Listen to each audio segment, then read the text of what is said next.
Good morning student. आज हम पढ़ेंगे क्लोनिंग वेक्टर। ये टॉपिक बहुत इंपॉर्टेंट है, बहुत बार बोर्ड में आया है, तो आप अच्छे से पढ़ेंगे इसको। ऑलरेडी मैं आप लोग को बता चुकी हूँ what is the meaning of cloning. Cloning बिल्कुल उसी चीज़ को कहा जाता है जो आइडेंटिकल कॉपी की फॉर्मेशन करता है, जस्ट लाइक फोटो कॉपी। मान लीजिए जब हम किसी पेपर की फोटो कॉपी करते हैं तो एग्जैक्ट कॉपी हमें बनकर मिलती है। ठीक उसी तरह से क्लोनिंग में भी हम जब किसी चीज़ को रेप्लिकेट कराते हैं तो वो उसकी डुप्लीकेट कॉपी कहलाती है। उसी के लिए हम टर्म यूज करते हैं क्लोनिंग। नेक्स्ट वर्ड है वेक्टर। वेक्टर एक ट्रांसपोर्टर की तरह काम करता है। ठीक उसी तरह से जैसे हम मार्केट से कोई भी चीज़ परचेज करते हैं तो उसको हम किसी ट्रांसपोर्टर के थ्रू अपने घर तक ट्रांसपोर्ट कराते हैं। ठीक उसी तरह से यहाँ पर भी वेक्टर क्या कर रहा है, ट्रांसपोर्ट का काम करता है। क्योंकि मैंने आपको बताया था हम रिकॉम्बिनेंट डीएनए टेक्नोलॉजी का यूज़ करके, बायोटेक्नोलॉजी यूज़ करके हम बहुत सारे जेनेटिक लेवल पे चेंजेस करते हैं। तो क्लोनिंग वेक्टर उसी तरह से काम कर रहा है। हम यहाँ पर डीएनए मॉलिक्यूल लिखते हैं और उसमें अपनी डिजायर्ड जीन जो कि हम चाहते हैं कि वो पर्टिकुलर करैक्टर में, ऑर्गेनिज्म में प्रेजेंट हो, तो उसको हम इंसर्ट करते हैं एंड देन हम उसको रेप्लिकेट कराते हैं। तो उसकी जो डुप्लीकेट कॉपी बनती है वो एग्जैक्ट कॉपी बनती है जो डिजायर्ड जीन की है। तो उसी के लिए हम टर्म यूज करते हैं क्लोनिंग वेक्टर, क्योंकि वो ट्रांसपोर्ट करने में हेल्प कर रहा है। सबसे पहले हम बात करेंगे वेक्टर की। वेक्टर क्या है? एक टाइप का डीएनए मॉलिक्यूल है जिसके अंदर हम अपना डिजायर्ड डीएनए मॉलिक्यूल क्या करते हैं, इंसर्ट करते हैं। The vector are the DNA molecule. Vector क्या है? डीएनए मॉलिक्यूल है that can carry a foreign DNA segment. जो डिजायर्ड जीन है या आप उसको कह सकते हैं foreign DNA segment into the host तक पहुंचाने में हेल्प करता है, इसलिए इसको हमने क्या नाम दिया है, वेक्टर का नाम दिया है। वेक्टर नॉर्मली बहुत सारे टाइप के होते हैं, लेकिन मेन दो टाइप के वेक्टर हम पढ़ते हैं। फर्स्ट प्लाज्मिड एंड दूसरा बैक्टीरियोफाज। प्लाज्मिड क्यों कहा गया? मैंने आप लोगों को ऑलरेडी बताया था, बैक्टीरिया सेल होती है, ठीक है। उस सेल में एक डीएनए मॉलिक्यूल होता है। ये मान लीजिए एक बैक्टीरियल सेल है, ठीक है। इसके पास अपना डीएनए मॉलिक्यूल है, प्लस इसके पास एक extra chromosomal DNA molecule present होता है जो कि एक सर्कुलर फॉर्म में होता है, उसी को हम बोलते हैं प्लाज्मिड। देखिए plasmid autosomally replicating circular extra chromosomal DNA. ये जो एक्स्ट्रा क्रोमोसोमल डीएनए है इसी के लिए हम टर्म यूज करते हैं प्लाज्मिड। बैक्टीरियोफाज कहा जाता है कोई बैक्टीरियल सेल को जब कोई वायरस इन्फेक्ट करती है तो वो कन्वर्ट हो जाती है बैक्टीरियोफाज में, उसके लिए टर्म यूज करते हैं हम bacteriophage. Virus infected bacteria, bacteria को इन्फेक्ट करता है कौन? वायरस, जिसकी वजह से उसके लिए हम टर्म यूज करते हैं बैक्टीरियोफाज। तो ये दोनों ही वेक्टर की तरह काम करते हैं। नॉर्मली जो हम वेक्टर की तरह यूज करते हैं, सबसे ज्यादा यूज किया जाता है प्लाज्मिड को। अब वेक्टर की खासियत क्या होनी चाहिए, या उस पर्टिकुलर, जैसे मैंने आपसे कहा कि प्लाज्मिड हम ऐसे वेक्टर का यूज करते हैं, तो उसकी जो प्रॉपर्टी होनी चाहिए वो कैसी होनी चाहिए? Copy number. उसकी खासियत होनी चाहिए कि वो लार्ज नंबर ऑफ कॉपीज की फॉर्मेशन कर सके, जैसे 20, 40, 80, 100, मैक्सिमम 100 कॉपी अगर हम चाहें तो वो इजीली प्रिपेयर कर सके। इसलिए हमने कहा कोई भी अगर हमें वेक्टर लेना है तो हमारी मेन वेक्टर की जब हम चूज करते हैं तो कोशिश होनी चाहिए कि वो जो भी हम डिजायर्ड जीन उसमें इंसर्ट कर रहे हैं उसकी रेप्लिकेशन अच्छे से हो, प्लस उसका नंबर ऑफ कॉपी ज्यादा से ज्यादा करें। तो वही है defined as the number of copy of vector present in a cell, ठीक है। तो वो अच्छा वेक्टर कहलाता है, ठीक है। It very from 1 to 100 copies पर सेल। एक सेल इतनी कॉपीज बना सकता है और वेरी करता है 1 से लेकर 100 तक वो नंबर, ठीक है। अब हम बात करेंगे वेक्टर की। वेक्टर जैसे मैंने आपसे कहा कि प्लाज्मिड सबसे बेस्ट वेक्टर है, तो प्लाज्मिड भी कोई एक नहीं है, बहुत सारे डिफरेंट टाइप ऑफ प्लाज्मिड्स होते हैं। For example F plasmid, R plasmid, col plasmid. क्या डिफरेंस है इन सब में?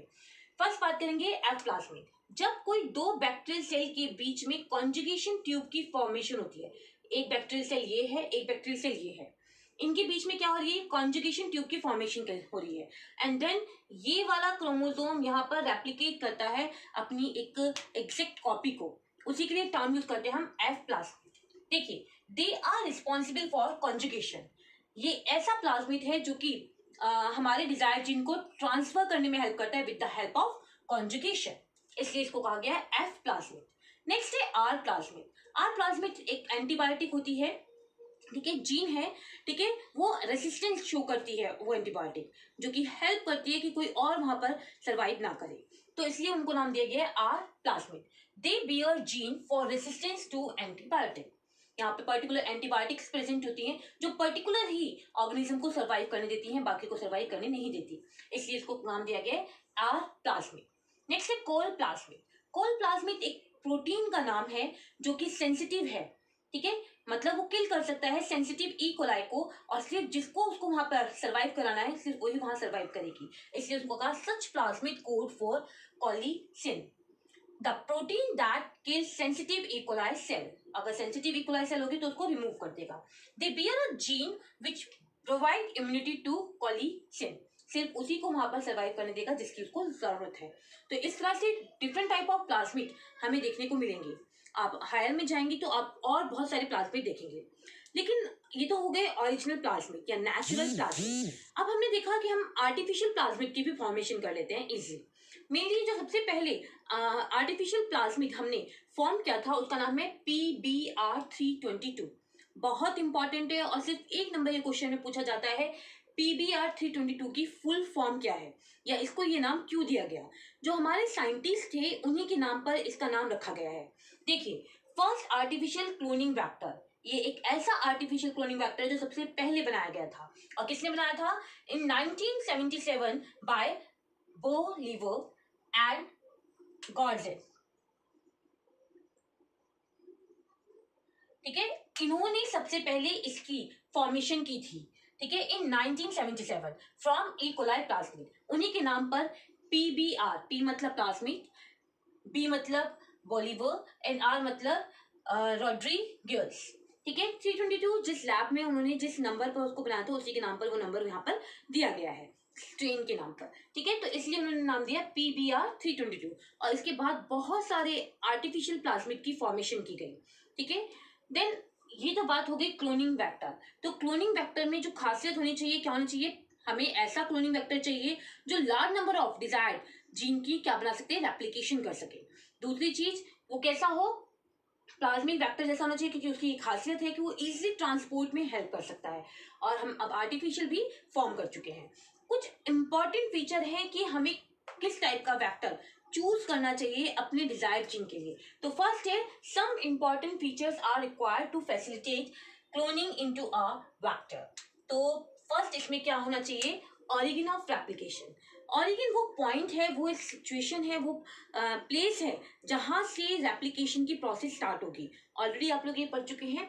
This is a DNA sequence that is responsible for initiating replication. जो हमारा प्लाज्मिड डीएनए मॉलिक्यूल है उसमें वो डीएनए की स्मॉल सीक्वेंस जहां से रेप्लिकेशन की प्रोसेस स्टार्ट हो, उसी के लिए टर्म दी गई है origin of replication. Any piece of DNA when linked या incorporate to his sequence can replicate within the host cell. और इस की खासियत है इस ऑरिजिन ऑफ रेप्लिकेशन की, जो डिजायर्ड जीन आपने उस प्लाज्मिड में इंसर्ट किया है वो उसको भी इजीली, मतलब उस स्मॉल पीस जो हमने यहाँ पर ऐड किया है उसको भी इसी क्या कर सके, रेप्लिकेट कर सके। और एक और इसकी खासियत होनी चाहिए ऑरिजिन ऑफ रेप्लिकेशन की कि वो कंट्रोल कर सके कॉपी नंबर। अगर उसको 50 कॉपीज बनानी है तो वो 50 कॉपीज बनाए, 100 बनानी तो 100। तो उस कॉपी नंबर को कंट्रोल करने की भी खासियत किसकी है? Origin of replication. और ये also control the copy number of the linked DNA.